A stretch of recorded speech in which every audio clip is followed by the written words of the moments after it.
Samantha was having a rough morning. Her alarm hadn't gone off, she spilled coffee on her favorite blouse, and to top it all off, her bus was late. As she hurried down the bustling city streets, she could feel her stress levels rising. It was her first day at a prestigious new job, and she was already running late. The last thing she needed was to make a bad impression, but then, as she rushed toward the office, a man in a shabby coat bumped into her, nearly causing her to drop her bag. "Watch where you're going! Are you blind?" Samantha snapped, glaring at the man with so much anger in her eyes. He mumbled an apology, but she was too flustered to pay attention. With an annoyed huff, she brushed past him, entering the sleek glass doors of her new workplace. She didn't have time for distractions. She had to focus. The office was everything Samantha had imagined, sleek, modern, and buzzing with energy. As she approached the receptionist, a thought crossed her mind. This was the beginning of her dream career. "Good morning, I'm Samantha Taylor, the new marketing coordinator," she said with a smile, trying to shake off the morning's tension. "Good morning, Samantha." "Welcome," the receptionist responded warmly. "Please head to the conference room. The team is having a morning meeting, and Mr. Bennett will be introducing you to everyone." Samantha nodded, her nerves returning as she walked toward the conference room. She took a deep breath before opening the door, preparing herself for the introductions. As she stepped inside, she noticed a group of well-dressed professionals seated around a large table. They looked up as she entered, and then she froze. Standing at the head of the table was the same man she had insulted on the street just minutes ago. But now, he was no longer wearing a shabby coat. Instead, he was impeccably dressed in a tailored suit, radiating authority. "Ah, you must be Samantha," the man said, a hint of a smile playing on his lips. "I'm Daniel Bennett, your new manager." Samantha's heart dropped.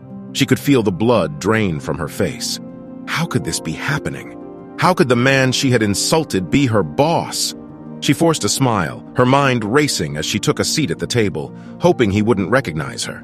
Daniel continued with the meeting, his voice calm and professional.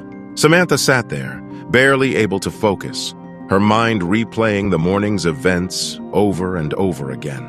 Every time he spoke, she cringed internally, wondering if he remembered her rude outburst. But as the meeting progressed, Daniel didn't show any signs of recognition. He was composed, focused, and didn't give her a second glance. Samantha began to relax slightly, convincing herself that he must have forgotten. After all, it was a brief encounter on a crowded street. It was possible he didn't remember her at all.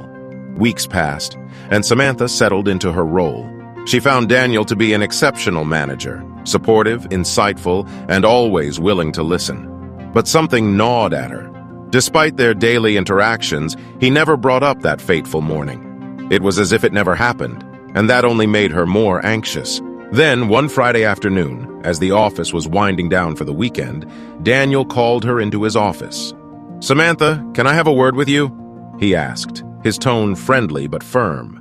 "Of course," she replied, trying to sound casual, though her heart was pounding. As she stepped into his office, Daniel gestured for her to sit. He leaned back in his chair, a thoughtful expression on his face. "You've been doing excellent work here," he began, "but there's something I think we need to address." Samantha's breath caught in her throat. She knew what was coming. "That morning on your first day," Daniel continued, "when we bumped into each other on the street," her stomach dropped. So he did remember. Daniel paused, studying her reaction before continuing. "I could tell you were having a tough morning, and I understood the stress you were under being late on your first day. I've been there myself." Samantha blinked in surprise. This wasn't the reprimand she was expecting. Daniel smiled softly. "The truth is, that morning reminded me of my own first day here. I made some mistakes too, but I learned from them. And I hope you've learned something as well." Samantha nodded, too shocked to speak. The relief was overwhelming, but so was the shame. She had misjudged him completely. "But," Daniel said, leaning forward slightly, "I want you to remember that kindness goes a long way. You never know what someone might be going through.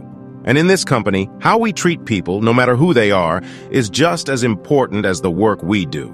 He stood up and extended his hand. "Let's leave that morning behind us. I'm looking forward to seeing you continue to grow here." Samantha stood, shaking his hand, her mind spinning. She had expected anger, a lecture, maybe even a warning. But instead, Daniel had shown her kindness and understanding, qualities she hadn't extended to him that day on the street.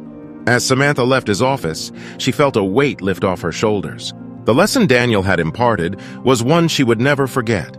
She had learned that day that true leadership wasn't just about power or position, it was about compassion, understanding, and humility.